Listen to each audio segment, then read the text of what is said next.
Hippocratic Oath for AI. Can you tell us more about this campaign you've got? Yeah, so as I said, we're about to start this big program of research and public engagement, looking at the ethical impacts of AI and the dilemmas that this technology poses. And I use this word dilemma consciously because often the application of AI and technology more broadly, it's not clear whether it's a right or wrong application. So if you take the example of marketing has always been used to try to get people to buy things. So when does it become wrong to use sophisticated algorithms to really push people's buttons to increase consumption? It's the same thing in elections as well. So voter panels and political parties have always sought to try to get people to vote for a political party, adverts, marketing as well. So when does it become wrong to start using algorithms which really, again, try to shape voter behaviour? Or you can look at the example of, say, chatbots and AI assistants, which often may, in the future, confuse people into thinking that someone's engaging with a human when they're not really, they're engaging with a machine. Is that a problem? We don't yet know whether that's an issue. And so, one of the things that we are slightly concerned about is that the conversations around how to rein in the I guess, what you might call algorithmic overreach, we shouldn't leave that to academic institutions or technology companies separately. So it's great to see the University of Oxford and Cambridge set their own institution, to see tech companies come together with a partnership on an AI program. That's not enough, because we don't actually know. I don't think there's a consensus here about what is a right or wrong application of AI. So we need to create what you might call an ethical barometer. And so that's why we're basically bringing the public together to try to understand what they think is acceptable and unacceptable. And then that should inform the behaviour of tech companies and regulators and investors. And in the Hippocratic Oath point is essentially just, it's the reason why we have touted the idea of a Hippocratic Oath, and it's not just us, it's other organisations do as well, because it's an organisational structure question. So it's okay if you have companies like Google and Facebook and IBM sign up to certain ethical principles, but does that filter down into the organisational layers? Does it filter down into tech developers at every single level? Whereas Hippocratic Oath actually would, because this is an individual pledge. And it sounds a bit weird, it sounds a bit simplistic, but I think it's the start of a conversation around taking individual responsibility for what you create. Thank you. On a more positive note, Kate, do you want to speak to what you see as some of the opportunities and some of those sort of projects you've been involved with that are quite inspiring? Yes, so the thing about the humanitarian and development sector is we're a bit behind the corporate private sector. We can't trailblaze the technology, because if we do and we fail, lives are lost, human rights are in jeopardy. So we're still trying to, whilst I love these discussions about AI that's so far in the future for us, it hasn't really, we haven't got to that point yet. We're still trying to get field staff to use mobile phones to register beneficiaries rather than using paper forms and whatnot. But there are so many ways to make, because the humanitarian sector is so behind, there are so many simple ways that technology can intervene and just make things more efficient and more effective. So in particular, disaster response. At the moment, when a disaster happens, they've got all these agencies acting, but not communicating with one another, and their information is just sitting in silos. So now there are analysis tools which collect information from NGOs on the ground, that scrape social media, that have crowdsourcing people doing maps and sort of highlighting where they can, where they know an incident has happened. Also satellite imagery. And actually, one interesting project is Amnesty International is using machine learning to look at satellite imagery and identify burnt villages in Darfur, so that when a disaster happens and there needs to be emergency response, machines can show by looking at satellite imageries where these burnt villages are, and people know, on-the-ground responders know not to access these villages or need to access them quicker, etc. One area of technology that we are quite interested in is blockchain, and you'll find that that is one of the problems we're pitching today. With Uncommon Cacao. So blockchain is a really exciting one in the development sector because it's not actually that, I mean, the technology behind it is complex, but the concept isn't. It's quite easy. And there's so many applications. So that's what we're looking at the moment. We'll try and conquer that level, and then we'll start looking at AI and machine learning in the future. Hopefully learning from the private sector and corporates lessons. Thank you. So we can open it up to the audience. Please feel free to ask any questions or share any thoughts. And if you can introduce yourselves when you do, I'll just finish with a final question for you all, which is, what do you think, what are your hopes for today, and what do you think we can start building? To give you a little context with how today came about, at ThoughtWorks, one of our sort of founding pillars is a commitment to social justice in a real way, not just the sort of marketing spiel. And so we've been, there's so much hype about all these tech trends in the media. And so we've been really wondering, how do you bring a social justice and ethical lens to all these developments? So we've had a lot of interesting speakers and internal meetings, but techies being techies, we're like, we really want to start working on some actual tangible projects. So today is the start of that. And we're looking to all of you, whether you're techies or not techies, like myself, I'm not, to really start building this community. So it's not just about today, it's about moving this onwards. So I know Renata and Kate, you've brought in some specific projects to pitch, and Benedict, we hope we'll be able to work with you on your campaign as you are doing that with the public sort of engagement campaign over the next year and a half. But any final thoughts on what you hope we can start today? And then jump in, everyone, please.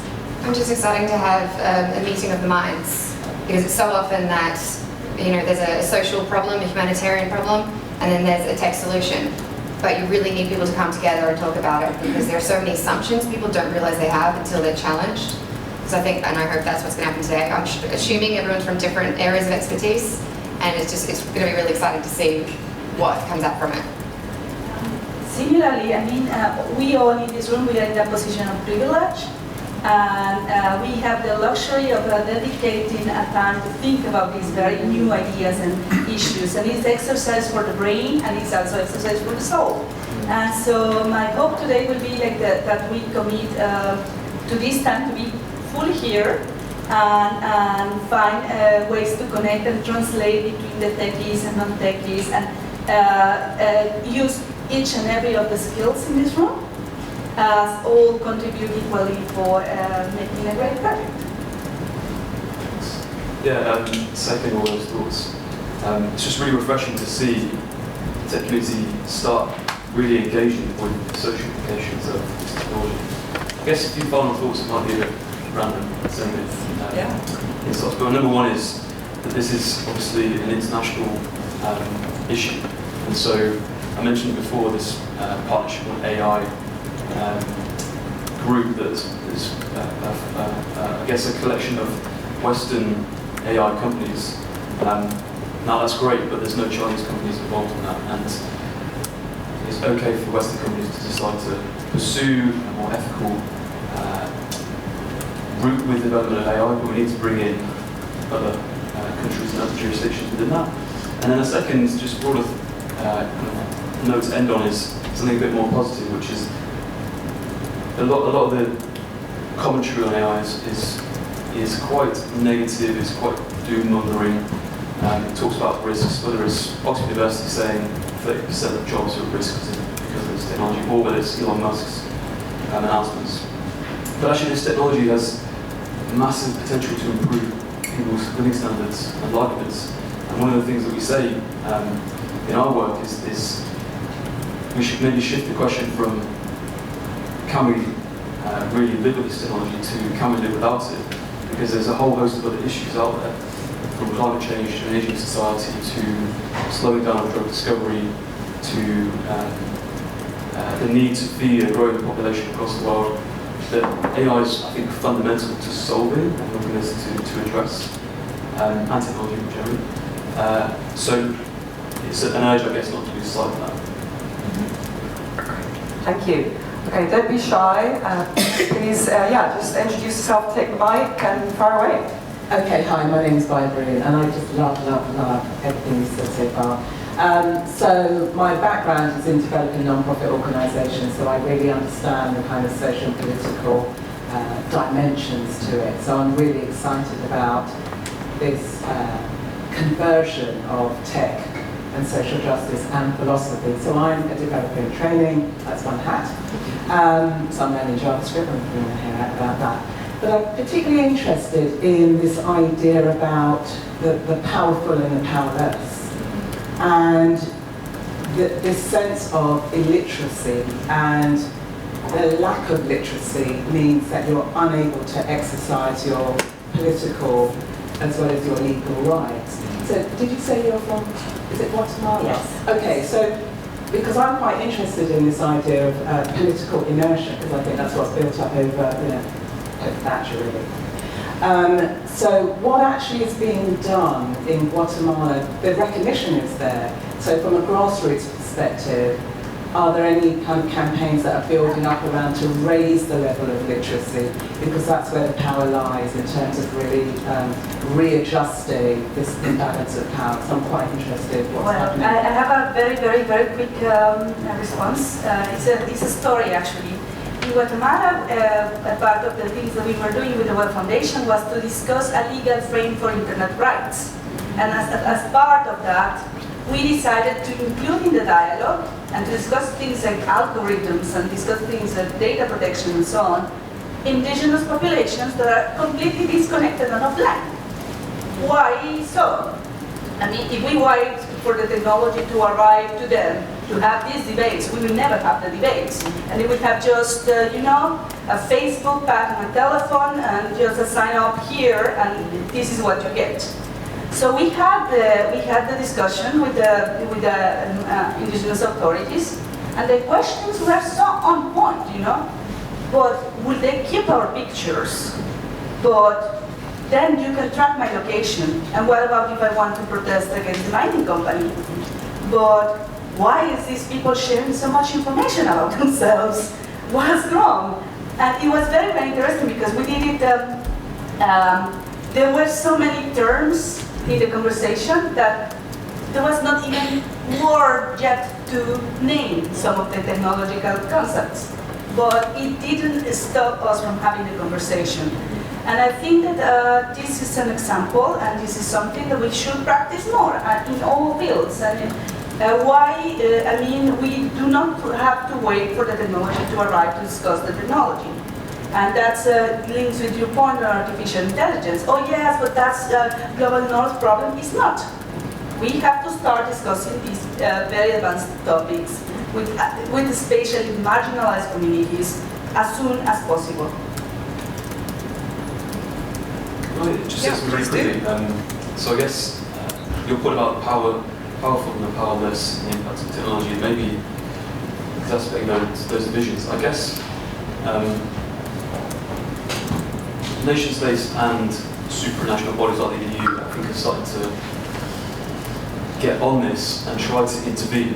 And so some of you will be aware, most of you will be aware, there's a new general data protection rules coming in, which, as I understand it, more or less, they will be compelling technology companies and the people who use technology, organisations who use technology, to notify and ask individuals how they're using their data.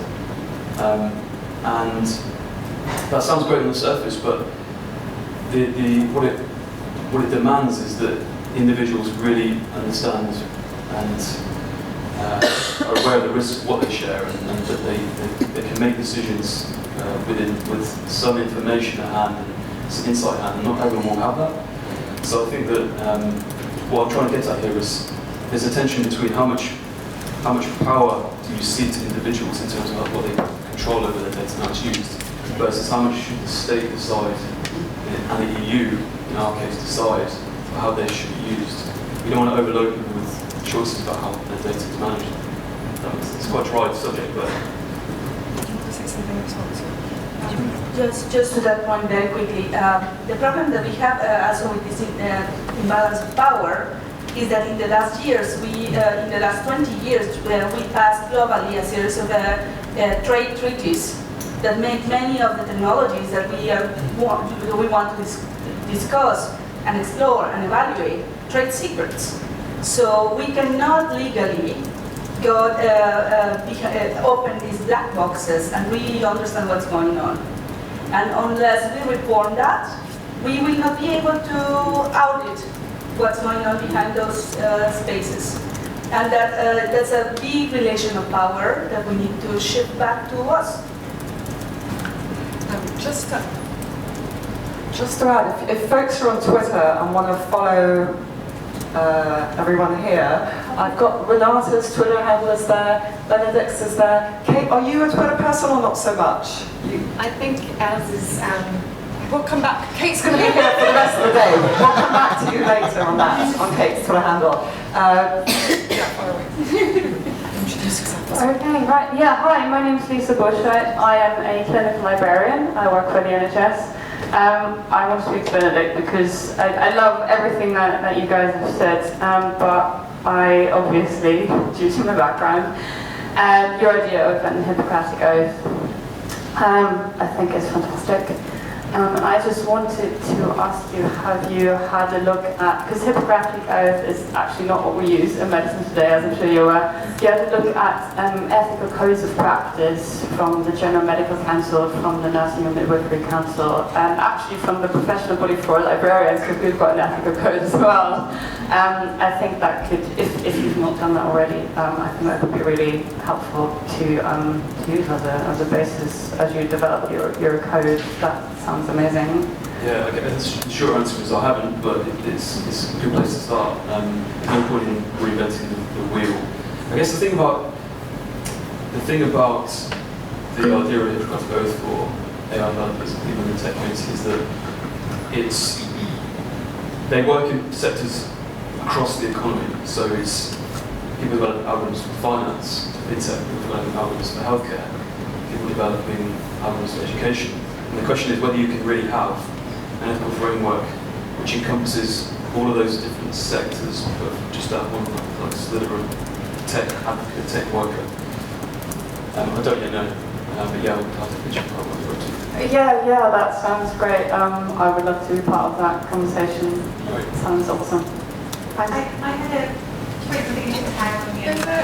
Wait a minute. please introduce yourself. Hello, I'm Saskia. I am a futurist. I just got back from New York where I was also running a project that started one of these days. It connects volunteer drivers with voters in US elections. I'm about to start a job designing a UK school for 5G broadband rollout strategy. I had a question about the Hippocratic Oath, which was how does that relate to the principles of robotics that were written in about 2003, I think it is? Is that That's a really, really good question. So I think the British Standards Institute or Association came up with some standards for use of robotics. So I think it was things like robots should never be duping people into thinking that they are human. It was clear that they are machines. So I don't yet know. I've got one reflection, which is the need maybe to separate out the discussion on robotics from AI. There's definite overlap because you have physical machines imbued with AI capacity. But if you read any news article or a lot of reports looking at AI, there'll be conflation between the terms robots and AI. And we just take it to mean robots, but not physical manifestation. AI is essentially software, right?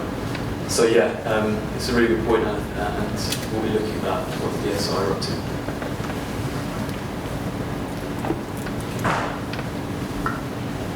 Good morning, I'm Chris. I'm a writer of a rather ambitious subject of thinking the unthinkable, and I'm fascinated by what all the panelists have said. So rather than agreeing with you, I've got some challenges. I agree completely, Benedict, that China is really important. We're trying to reach out to some very interesting comparable groups to visit China to understand some of the thinking on the societal issues. Because our understanding is that China essentially will be very soon, essentially the ambition of the government, the AI superpowers. And they're not involved in this process. This is all pretty theoretical, but very important. Now you mentioned about some skepticism about the work of Cambridge and the tech companies. What's your view of things like the movement Beneficial AI? We've had a couple of conferences. Does that have relevance in your view, or is that too much narrow sectoral? And I've got a question for Kate. I've done a lot of conferences in the past with humanitarians after every disaster. It always comes down to silos.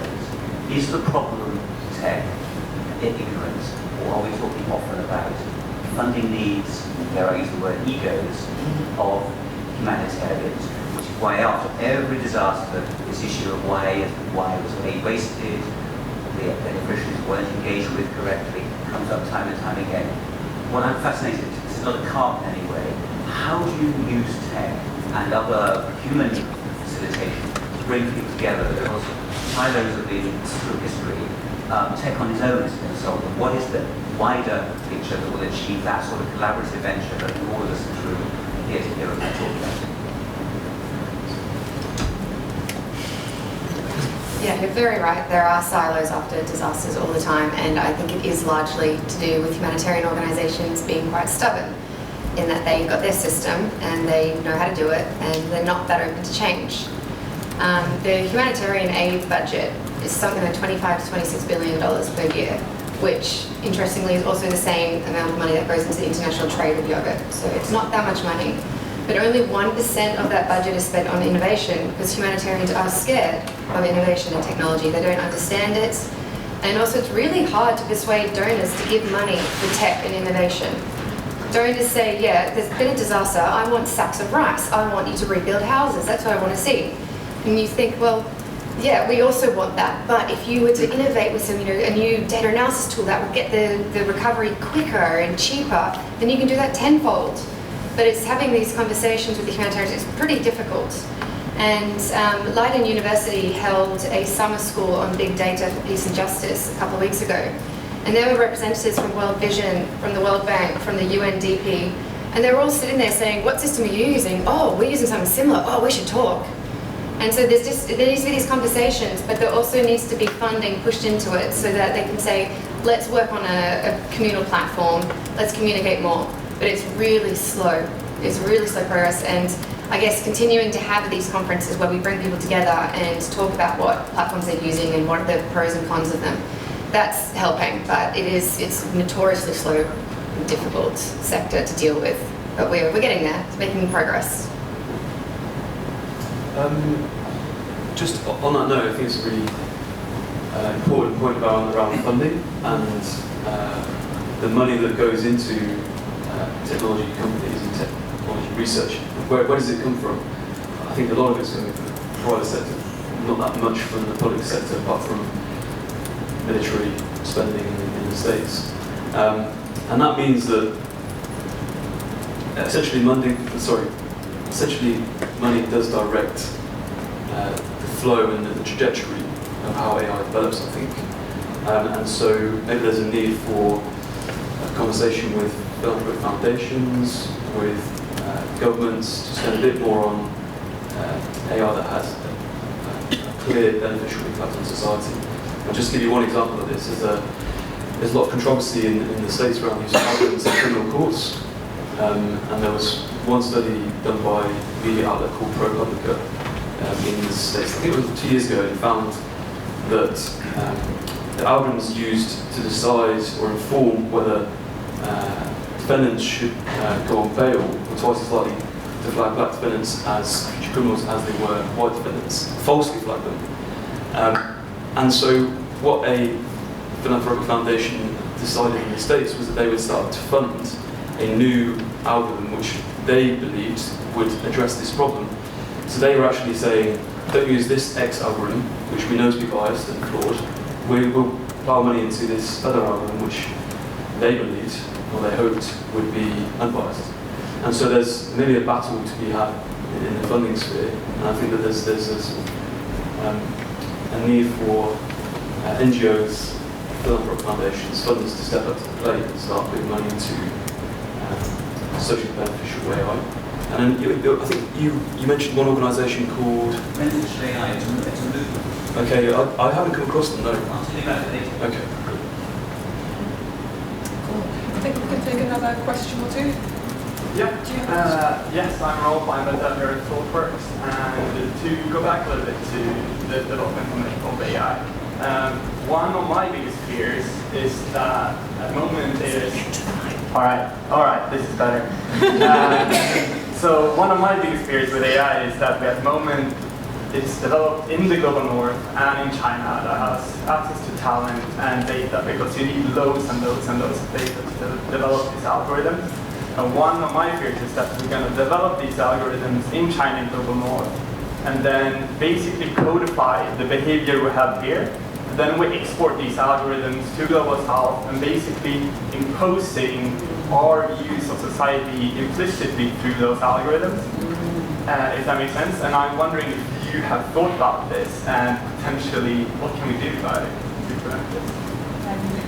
I would love to take that, because that's one of my fears actually. And also, if you look at the justice, automatization of justice systems, imagine exporting the criteria of global north into countries where these technologies can be tuned and abused on a massive scale. Or in other things that are more seamless, I think that the governments of the global south have to take this as the approach they took with public education, and put together hell loads of money and practices to have a global south front. I mean, maybe G77 can do it, maybe. I mean, it has to get serious about that, and it has to do it now. It will involve different layers, it will involve, and I think that it has to be public funding, because no private space has the ability to put forward so much money in such little time. And the threat is to democracies, but not only, oh my God, the Russians have the US election. It is the ability that we have the global north to shift the politics of entire countries completely out of control of, I mean, what it was done before with coup d'etat, you can do it by algorithm now, somehow. So it is for me, from my perspective, it's really serious. If you consider that elections and other important political processes will be at the mercy of companies based in one state or based in two countries, and you cannot do anything about it because global trade rules put your hands up. So I think that would be my idea, and I'm very, very aware of the dangers. I am very aware also of the dangers in education and so on. It already started years ago in the homogenization of education of everyone. Same way to speak, same like killing local cultures and shaping behaviors of a vast amount of people. And we are still not too late to act, but we are running out of time. In relation to that, in relation to this, are you aware of any corporations who are effectively implementing their CSR policies, corporate social responsibility policies? Because if you have active corporations that, it's beyond the policy. I hate this thing, the box policy, and it answers everything. Actually, when you scratch the surface, it reveals far more. So I'm interested from your own experiences, are you aware of corporations that are actively implementing their CSR strategies on a tactical level that begins to address some of these concerns that are being discussed? On the top of my head, I don't. I do know there's an AI company in London called ASI Data Science, who are quite impressive, and they've done some work with a law firm called Slaughter and May to develop a, I don't know what you might call it, like a checklist, something a little bit naff, but a kind of procedural point-by-point guide for companies to consider how they use AI and the risks that are involved in that, both legal and social and ethical.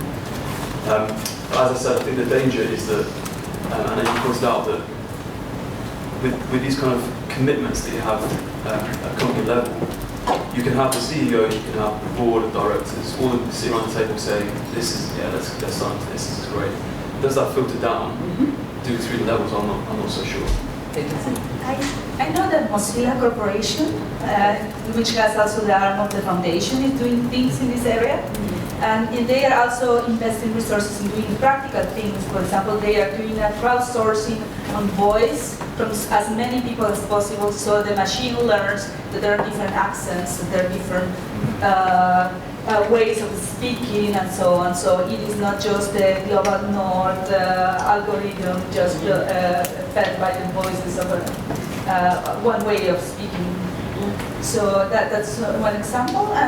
But as far as I know, it is one of the few examples of social engagement and taking these progress steps. But it's new. So maybe there's more examples. There's 3 hands. If you can, we can go around quickly and just group the questions together, 4 hands, because it would be great to hear your final questions, and then we'll answer them in one go. If you can just go from person to person, and there's a lady afterwards to your left. Well, let's start with you, and then we'll go around. And we'll do it. So hi, my name is Ranvi, and I have a background in computer science and I'm a software engineer now. So my question deals with like funding for humanitarian causes, giving access to like people who don't have access, and ethics as well. So for an example, I would say like Facebook had a program called internet.org, so where they were giving internet to people who did not have access.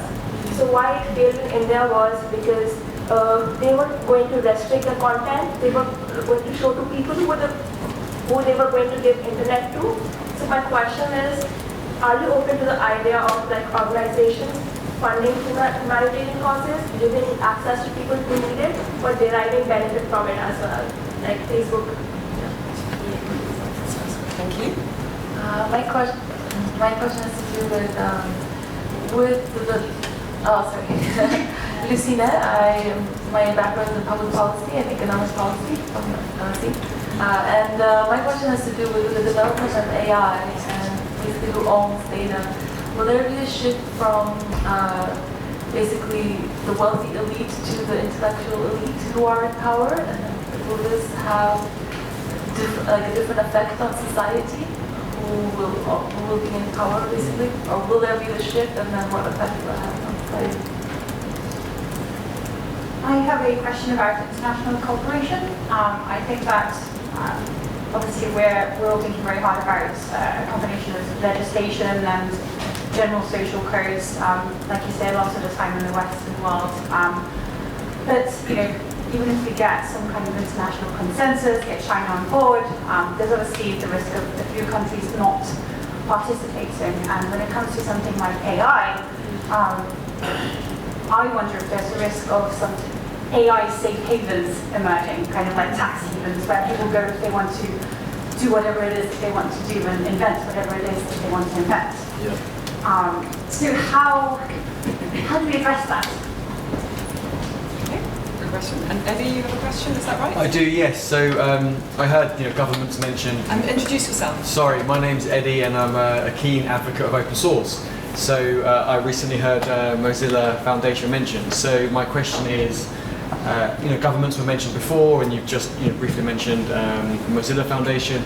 So is the open source ahead of the game, behind the game? Is there more they can do? Is there more that the governments that can do that can be more transparent to, I guess, crowdsource this more, or at least have a better balance? Okay. Who would like to start? I just have a very quick, it's not going to directly answer your question, but the very first lady, when you talked about Facebook and internet.org, to me this is an example of where corporations come along and said, tech companies come along and said, I've got a tech solution, not really taking into account that one of the major issues in particularly developing countries and in crisis-affected countries is that there's a real problem with access for women to technology. So yeah, you might have provided them with, and Facebook, the balloons and stuff, you might have provided them with Wi-Fi and internet access, but if for cultural reasons, the women can't get access to a phone to use it, there's no point. So again, I'm all for tech companies offering these great solutions, but they need to be talking to people on the ground who know cultural, religious, all these different issues so that they can work together. Use this. Let's start. Yes, I'm far more critical on the generosity of companies, specifically when it's a tech company giving a tech solution. When tech company donates stuff, I'm less critical who donates money, but tech company assist the global poor, I always see the double game, because experimentation fields, as they did with drugs, as they testing medicines in countries with relaxed drugs, the same are doing with technology. They pick countries with really relaxed data protection laws, with really relaxed accountability mechanisms for what companies do with the data of people and with the behavioral data of people. And of course, the deployment, Facebook gets richer and Facebook gets better, the more people they get on board. I mean, you are the product at the end of the day. And so it is the hidden labor of all these poor people who will spend hours and hours and hours making their algorithm better, making their marketing more efficient, making their AI more richer, let's say. It's not, I mean, it's great, they are collaborating, but what it's, we go back to literacies. A politician will see, oh great, they are giving free internet to my people. What it is not seeing is all the implications that will have in the long term. We don't even know the long-term implications of getting all the data of the global poor. How convenient. Now they are biometrically identified by a private platform that on top of everything has all the data about their political affiliation. Who is, with the Rohingya situation, it will be very, very interesting to see the implications of having Facebook profiles when a genocide is taking place. So it's not getting, that would be my approach, but the same applies for humanitarian response or testing technologies or great innovation. I think that international organizations have to be very, very, very critical, have very strict data practices and data collection practices, and only very strict. They barely use even basic encryption. So I think that there's more danger in technological solutions that are not responsible with the data of people. And the last thing on the free software movement, I think that in the philosophy, there are many of the responses that we are looking for. Maybe in the practice no, because it's still a small movement and it's still thin in resources. But I think that the philosophy is what it is permitting, actually pushing at the European level for open source software, free software, and so on. So I think that it is promising. I also share a kind of healthy skepticism of what Facebook did in India.